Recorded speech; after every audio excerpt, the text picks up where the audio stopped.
Radio Cyclo, la radio 100% vélo.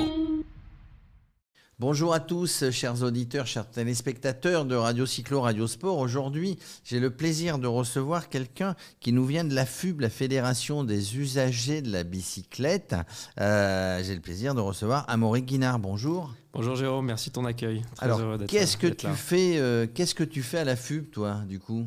Alors moi, je m'occupe d'une filiale de la FUB qui s'appelle SoFUB et qui porte deux programmes. Un programme Génération Vélo, qui est là pour aider le déploiement du savoir rouler à vélo, et du programme Colis Active, qui est plus orienté sur le développement de la cyclo-logistique, donc la logistique de colis à vélo, et qui est vraiment mon activité principale.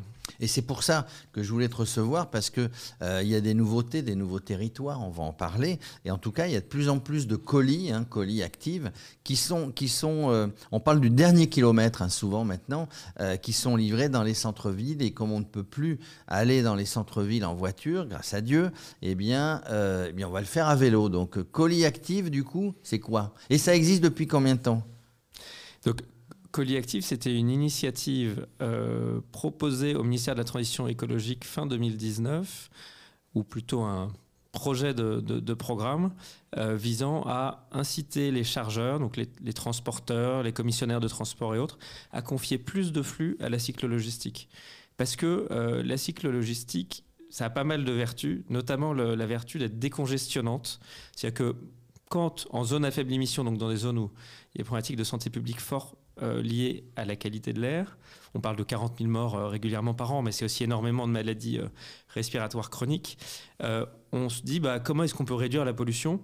Et la logistique représente, en tout cas dans ces zones-là, plus de 40% des émissions de particules fines qui sont justement à l'origine de ces 40 000 morts. Donc il y a un enjeu assez fort sur le fait de rendre plus verte cette logistique. Alors beaucoup disent, c'est très bien, on va mettre des camionnettes électriques à la place. Ce qui est une bonne idée, parce que déjà le véhicule lui-même va moins émettre de particules fines.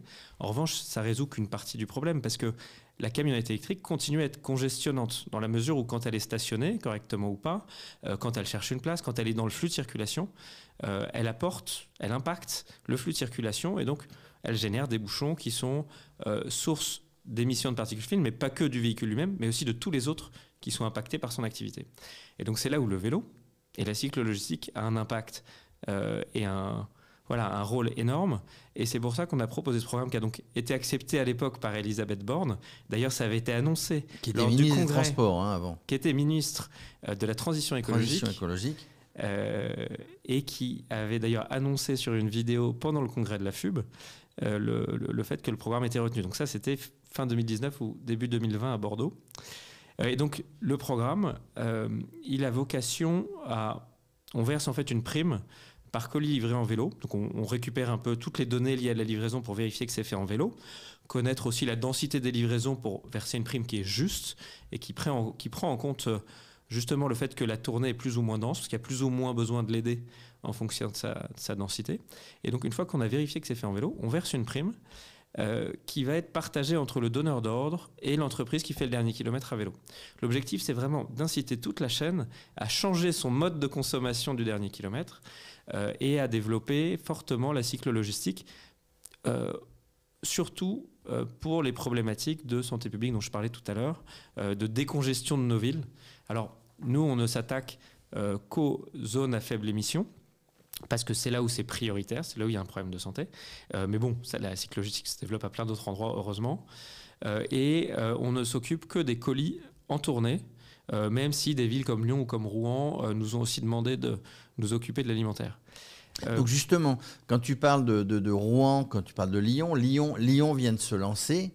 Ça veut dire que vous couvrez comment le territoire? Il y a des nouvelles villes, des nouvelles métropoles qui viennent de mettre ça en place. C'est vous, la FUB, qui allez les chercher? Vous êtes en concertation avec eux? Comment ça se passe? Donc à l'origine, le programme devait couvrir 4 métropoles. Qui était, la première était Angers, parce que notre actuel ministre de la Transition écologique était assez favorable au programme. L'ancien maire d'Angers. Voilà, l'ancien maire d'Angers. Donc c'était assez naturel qu'Angers fasse partie des 4. Il y a d'ailleurs, parce qu'elles sont encore des villes de l'Est parisien, de Paris-Marne-et-Bois, notamment Vincennes. D'ailleurs, je serai avec les maires cet après-midi l'EPT de Paris-Esmarnes-et-Bois, ou du moins de certains, de Vincennes à Charenton. Et il y a d'autres territoires comme Reims, comme Grenoble, qui ont été les premiers à bénéficier du programme. Lors de l'annonce d'un plan national pour la cyclo-logistique par Barbara Pompili, donc on vit au rythme des élections ministres, et des ministres, qui trouvaient l'initiative assez pertinente, nous a demandé de l'étendre sur d'autres territoires. Donc là, on est en train de l'étendre sur d'autres villes. On est déjà dans 9 villes. La dernière à être rentrée, c'était Pau la semaine dernière, la métropole de Pau. Et on est en discussion avec une petite dizaine d'autres villes, plus ou moins grandes. Je peux vous citer Bordeaux, Nantes, Marseille, Nice ou autres. Même Le Havre, oui, Le Havre, des villes un peu autres. de toute taille. Nancy hier. Donc pour élargir le scope, notre objectif c'est d'être à 14 villes à Noël. Donc le challenge est assez tendu, il nous reste 3 semaines. Il reste quelques jours. Donc les discussions sont assez avancées. Et on a fait récemment un point sur Lyon qui nous a rejoint il y a 1 an qui a un peu passé la seconde dans la mesure où la métropole de Lyon a signé la convention qui leur permet de cofinancer le programme. Parce qu'il y a une grosse partie du programme qui est financé par les certificats d'économie d'énergie. Donc, ce sont les vendeurs d'énergie en fait qui financent le programme pour remplir des obligations en termes d'efficacité énergétique. Mais il y a aussi, en tout cas, il était demandé sur la première partie du programme, un cofinancement des territoires. Et donc là, Lyon se met à cofinancer.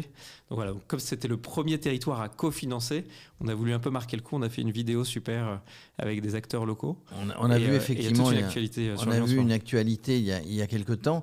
Donc ça veut dire, ça m'amène plusieurs questions. Donc 14 avant Noël, mais après, ça va se développer finalement sur tout le territoire.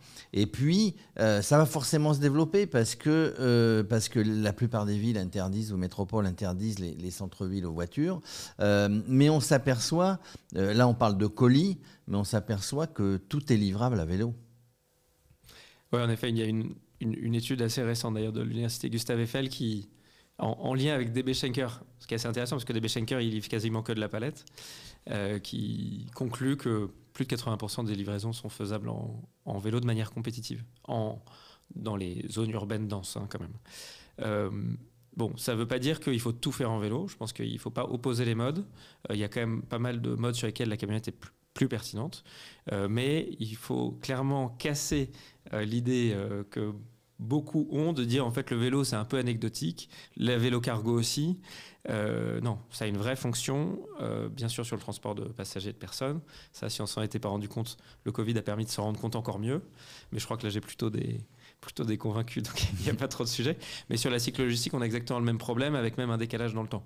Donc là voilà, je pense que les positions changent, même d'un point de vue politique, on sent qu'il y a une perception qui change, qui est différente. C'est fou, en 3 ans, personne n'en parlait, ou en tout cas, c'était vraiment à 1000 km des préoccupations des politiques. Aujourd'hui, il n'y a plus trop de sujets. C'est pas encore une évidence partout, mais c'est de plus en plus demandé. Alors malheureusement, on n'aura pas le budget pour aller partout. Donc on va se limiter à ces 14 villes. Et là, on les accompagne jusqu'en 2025. Pour donc passer la seconde sur la cyclo-logistique, permettre à la cyclo-logistique de prendre une part modale importante sur le dernier kilomètre de colis. Mais on peut imaginer que si ça fonctionne bien, ce qui a l'air d'être le cas finalement, des budgets seront débloqués. Alors on n'est pas là pour faire de la politique fiction, mais on sait. Et si on va un petit peu plus loin, donc là on parle dans ce programme du colis livré, mais on voit que de plus en plus de métiers utilisent le vélo. Il y a une association que vous connaissez forcément à la FUB qui s'appelle les boîtes à vélo, qui a été créée par une artisan plombier à Nantes. Elle a il y avait eu le congrès l'an dernier à Nantes où il y a 6 ou 7 plombiers. Il y a tous les métiers en fait qui peuvent faire vélo. On a vu l'autre jour sur tous les réseaux sociaux à l'actualité qu'il y avait une femme qui avait créé un corbillard à vélo, donc ça a fait l'actualité sur plein de réseaux sociaux. Tout ça pour dire que tous les métiers peuvent utiliser vélo, les plombiers, les électriciens, les livreurs évidemment. Qu'est-ce qu'on avait aussi les gens qui entretiennent les jardins, etc. Donc il y a pas de limite, c'est ça que je voulais dire. Il y a rien qui nous arrête. Et c'est intéressant que vous parliez des boîtes à vélo, parce que nous, on travaille main dans la main avec eux, surtout qu'ils viennent de lancer la Fédération professionnelle de la cyclo-logistique, qui est justement là pour essayer de fédérer tous ces acteurs cyclo-logisticiens, et aussi qu'ils aient une voix qui porte plus auprès des acteurs publics. Et Olivier Giraud, son nouveau président, est président lui-même de Tout en Vélo, qui lui-même est un cyclo-logisticien. Donc, au-delà de tous les métiers, les boîtes à vélo, c'est avant tout fondé par des cyclo-logisticiens et des professionnels à vélo que vous avez cités très bien, auxquels nous, on ne s'adresse pas. Mais les boîtes à vélo, oui, c'est vraiment une association qui... C'est une association qui marche bien, qui est dynamique. Mais vraiment, moi, j'ai pu découvrir pendant ce congrès qu'on pouvait faire, alors on est au-delà du vélo taf, on ne parle pas du vélo taf, mais que vraiment quasiment tous les métiers, on voit d'ailleurs par exemple dans d'autres pays comme le Canada, il y a beaucoup de déménagements qui se font, alors là-bas c'est traditionnellement le 1er juillet, je ne sais pas pourquoi tout le monde déménage le 1er juillet, mais on voit des déménagements avec sur la remorque un piano, des matelas, etc. Donc encore une fois, j'insiste, mais on ne s'interdit plus rien avec le vélo. Donc, c'est à fond. Et vraiment, ce colis actif dont on voulait parler aujourd'hui, eh bien, c'est vraiment l'expérimentation. Bon, 14 communes ou 14 métropoles. Mais bon, moi, je suis vraiment sûr qu'avant 2025, puisque tu disais que le programme allait jusqu'à 2025, bah, ça va vraiment continuer, quoi. On ne peut plus s'en passer. On le souhaite. Là, on a un petit objectif de 17 millions de colis en vélo, ce qui est déjà conséquent à gérer. Enfin, assez ambitieux, mais on va y arriver d'ici 2025. En effet, si on peut l'étendre, même, vous voyez, il y a toute la partie ramasse toute la reverse logistique sur la logique déchets. On gagne beaucoup à avoir une meilleure collecte de proximité des déchets auprès des restaurateurs, mais pas que, pour mieux les valoriser, mieux les réemployer. Et la logistique urbaine en vélo peut aussi couvrir cette logique-là. C'est vrai que le vélo et son pouvoir décongestionnant est vraiment extraordinaire et vraiment rentre dans rentre vraiment dans le... Oui, mais de toute manière... rentre vraiment dans le jeu, quoi. Ouais, rentre dans le jeu parce qu'en plus, la plupart des centres-villes historiques ne sont pas adaptés de toute manière à la livraison par camionnette. Donc, autant le faire à vélo. Juste pour terminer, est-ce que les grandes sociétés de distribution, de logistique, comme... Alors, on peut les citer, on s'en fiche, mais la Poste, les DHL, les Chronopost, etc., jouent le jeu, travaillent avec vous? Il y a à chaque on va dire commissionnaire de transport ou acteur son credo. Oui, il y a des acteurs qui jouent vraiment le jeu. On voit, ils nous demandent où est-ce qu'on va et ils essayent d'anticiper et de pousser la cyclo-logistique partout où Colis Active arrive. Donc eux, ils ont bien compris l'intérêt de Colis Active et ils font même correspondre leur stratégie en matière de développement de la cyclo-logistique avec l'aide qu'on arrive à apporter. Parce qu'ils savent qu'on va aider à décoller des cyclo-logisticiens ou à faire venir d'autres cyclo-logisticiens qui n'étaient pas déjà là. Donc ça, c'est clair. Et après, vous avez d'autres acteurs qui mettent du temps à s'y mettre parce qu'en fait, il y a quand même des freins au développement de la cyclo-logistique liés à la rupture de charge qu'elle demande. C'est-à-dire qu'il faut apporter les colis en ville pour pouvoir éclater les tournées et que les livreurs en vélo puissent faire leur travail. Et en fait, cette rupture de charge, elle demande du foncier en ville. Donc, voilà, il y a des aménagements, il faut trouver le foncier, il y a quelques freins qu'il faut lever et qui fait que ce sont des freins opérationnels ou process qui servent un peu certains acteurs qui ralentissent un peu ou qui... Mais toute notre valeur ajoutée, c'est d'essayer de faire changer aussi la vision du vélo de ces acteurs et de veiller à ce que tout le monde s'y mette. C'est en train de s'imposer à tous. Donc tout le monde s'y met, mais ça met plus ou moins de temps parce qu'il y a plus ou moins de bonne volonté. Et c'est tous les maillons de la chaîne, hein. C'est pas que en haut des entreprises que ça se passe. Et donc du coup, tu voulais qu'on parle des associations et donc l'occasion nous est donnée parce que la FUB, c'est 500 associations qui sont vos relais sur le terrain. Oui, exactement. Enfin, je ne sais pas si je voulais parler des associations directement, mais en tout cas, dire que l'action de Colis Active permet aussi de récolter suffisamment de données pour cartographier les zones de densité de livraison. Et en fait, les zones de densité de livraison, qui sont desservies en cyclo-logistique, sont celles aussi qui riment avec là où il y a le plus de trafic de vélo cargo sur les pistes cyclables. Ou là où il y a besoin, s'il n'y a pas déjà des infrastructures cyclables adaptées, où les vélos et les vélos cargo pourront cohabiter. Parce qu'on se rend compte qu'il y en a de plus en plus. On parle aussi de transport de personnes, mais d'enfants avec des vélos qui sont aussi de plus en plus gros. Donc voilà, il y a toute une cohabitation à gérer avec des infrastructures adaptées à faire évoluer. Et nous, on apporte, on va dire, un élément complémentaire qui est la cartographie des flux et des densités de livraison qui permettent aux services techniques des acteurs publics ayant cette compétence-là, en général les métropoles, d'adapter l'infrastructure cyclable. Je sais, c'est difficile à de dire. Tous. Mais tu l'as bien dit. Et du coup, donc les associations, pour terminer avec ça, sont votre relais sur le terrain et vice-versa. C'est-à-dire que les associations, elles sont en lien direct, les 500 associations, en lien direct avec les métropoles, avec les villes. Et tout ce que vous pouvez leur donner en tant que statistiques et informations et la cartographie qui vient du coup de l'utilisation, ça peut remonter vers les collectivités par le biais des associations. C'est ça que je voulais dire. Alors aujourd'hui, on discute en direct avec les collectivités, mais je pense qu'en effet, ça peut appuyer les demandes des associations en faveur d'infrastructures cyclables plus adaptées.